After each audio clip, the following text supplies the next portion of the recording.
रितु और तमाम छात्राओं का मैं नव वर्ष पर शुभकामना देते हुए धन्यवाद करना चाहूँगा कि में आपकी बड़ी संख्या में उपस्थित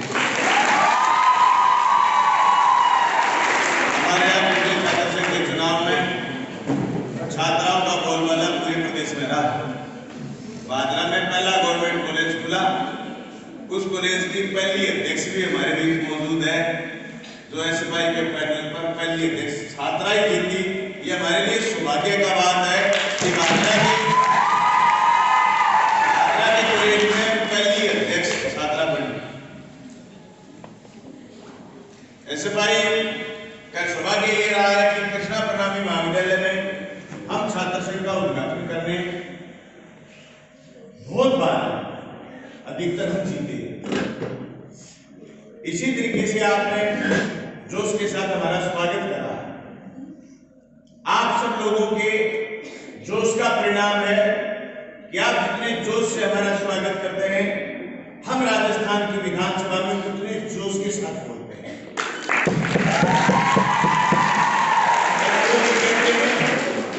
कि भादरा की जनता में बहुत जोश है। आज एक बार फिर आपने साबित करा कि हमने पिछले 4 साल में शिक्षा के क्षेत्र में जो काम करे, जरूरत है यहाँ और ज्यादा महाविद्यालय की। प्रिंसिपल साहब एक बात तो कहना भूल गए, ये जब मैं कॉलेज की उद्घाटन कार्यक्रम आया हुआ था तो ये कह रहे थे कि इस इलाके को एग्रीकल्चर कॉलेज की जरूरत है। उस समय तक हम विधायक नहीं थे, तो इन्होंने एक तरीके से मांग पत्र मेरे सामने पढ़ दिया। प्रिंसिपल साहब, बादरा के जोगीवाड़ा में इस साल एग्रीकल्चर कॉलेज शुरू हो चुका। आने वाले समय में उस कॉलेज को मजबूत करते हुए हम उम्मीद करेंगे कि हमारी उपजाऊ भूमि है या राजनीतिक नेता भी उगते हैं और यहाँ फसलें भी अच्छी उगती हैं। उन्होंने एग्रीकल्चर का रिसर्च सेंटर भी मंजूर करवाएंगे, लेकिन चीजों में समय लगता है बढ़ने में। हम बादरा को बेहतर बनाने के लिए, हम यहाँ के बच्चों का भविष्य उज्जवल करने के लिए न सिर्फ एग्रीकल्चर कॉलेज, आपसे सिर्फ 1.5 किलोमीटर दूर आईटीआई कॉलेज भी इस साल शुरू कर चुके हैं। छात्राएं भी आईटीआई में एडमिशन ले सकती है। उस आईटीआई कॉलेज के भवन के लिए करीब 10.5 करोड़ रुपए से भवन का शिलान्यास भी साथी बलवान प्रक्रिया कर चुकी है। मैं आपको ये बता दूं कि मेरी पूरी विधानसभा में 47 स्कूल कर्मोन्नत करे हैं, जो 12वीं तक के स्कूल हुए। जब मुझसे साइंस मांगी गई, जब मुझसे गृह विज्ञान मांगा गया, जब मुझसे उर्दू मांगी गई, जब मुझसे जो सब्जेक्ट की मांग जनता ने करी, छात्र छात्राओं ने करी, मैंने वो सब्जेक्ट दिलवाने का काम करा। मेरा विद्यार्थी जीवन एसएफआई के संघर्षों के साथ आगे बढ़ा। मैंने एलएलबी तक की पढ़ाई संघर्षों के साथ साथ करी। तो मैं किसी भी महफिल में, किसी भी बजट में, किसी भी जगह पर छात्रों के मेरे साथ किए गए संघर्ष को, किए गए सहयोग को ना भूलते हुए मैंने शिक्षा के क्षेत्र में बेहतर काम करने का प्रयास करा। चूंकि हमारी एसएफआई का नारा था पढ़ो पढ़ाई, लड़ो लड़ाई, तो आपसे भी मेरी उम्मीद है कि आप अच्छा पढ़ेगी और अच्छा संघर्ष भी मांग के लिए करेगी।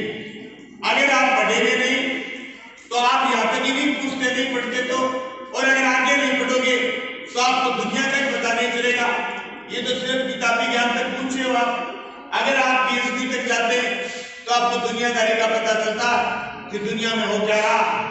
आज हम तेजी से हमारे वो संसाधन जो 70 साल में जनरेट करे थे, पैदा करे थे, वो हाथ से खिसकाते हुए जा रहे। लेकिन इसी बीच जद्दोजहद में हम हमारे वजूद को बचाते हुए हमारे सार्वजनिक क्षेत्र को बचाने का काम करेंगे। हो सकता है आप जिस महाविद्यालय में हैं, ये तो एक संस्था चला रही, जो संस्था आपको कन्या महाविद्यालय के रूप में शिक्षा कम पैसे में या फिर एक संस्था के रूप में इसका लगातार तेजी से विकास हो रहा है और आप शिक्षा प्राप्त करें। लेकिन बहुत सारी छात्राएं आज भी ऐसी हैं जो उच्च शिक्षा से वंचित हैं। हम चाहते हैं कि आने वाले समय में महिलाओं का समाज में बराबरी का दर्जा हो।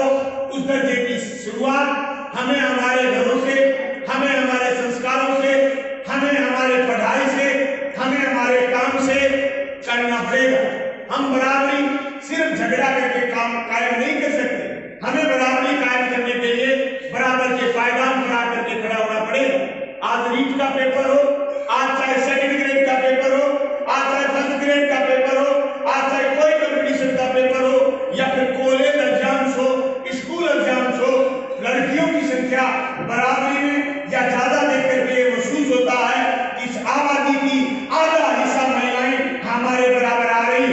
एक सभ्य समाज की निशानी है, एक सभ्य समाज की निशानी है जो गाड़ी के दोनों पहियों की तरह साथ साथ चले। अगर गाड़ी में 4 पहिए हैं, एक पहिया पंक्चर हो जाए, गाड़ी चल नहीं सकती।